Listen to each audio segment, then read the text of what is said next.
Can you imagine a world where we're all represented by a font? Wonder which one I would be. Two straights? No, not in that way, just straights. As in unexciting. To, Deadpool. Broadway? Now that's the one! Now that's the one! Hello, Internet!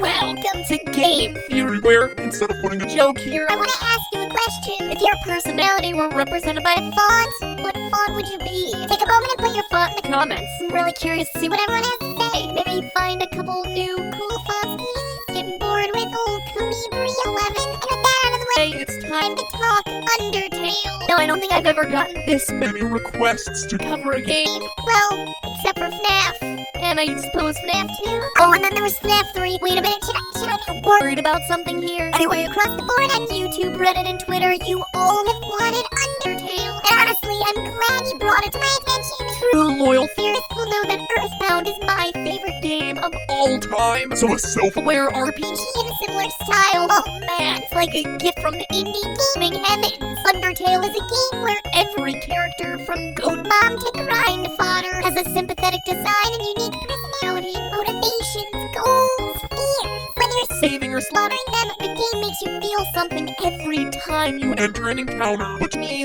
one character stood out amongst all the rest. Sans, a skeleton named after the font Comic Sans. Hence all the font references at the beginning of the episode. If you haven't played Undertale, I'm sure that was a really weird opening. Anyway, Sans is, well, there's a lot of mystery around this guy. And before we get into it, let me put up a very special spoiler warning. Undertale is a game best experienced blind. So if you haven't played it, pause the video and come back after you've finished. I promise you won't regret it. Alright, so everyone out of the pool and ready for the adult swim? Good, because I'm feeling pretty determined to get to the bottom of Sans' mystery. So just to recap, for those of you who haven't played the game and ignored the spoiler warning, or just need a refresher, Sans is one of the two skeletal brothers who appear in the game. His partner is Papyrus, a loud, goofy trap lover, also named after a font. But in the world of Undertale, their origins are a big question mark. All that we really know is what's given to us by a shopkeeper in Snowden, who explains that Sans and Papyrus,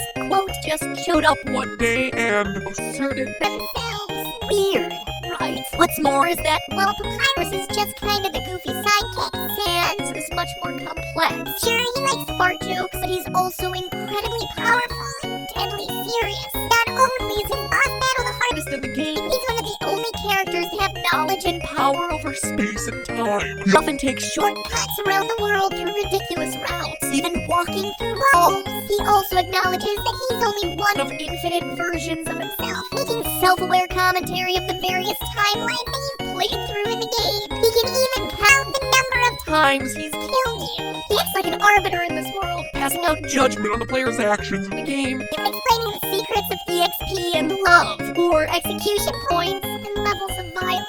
Just to clarify, in short, he just doesn't quite fit in with the rest of the world of monsters. But then what?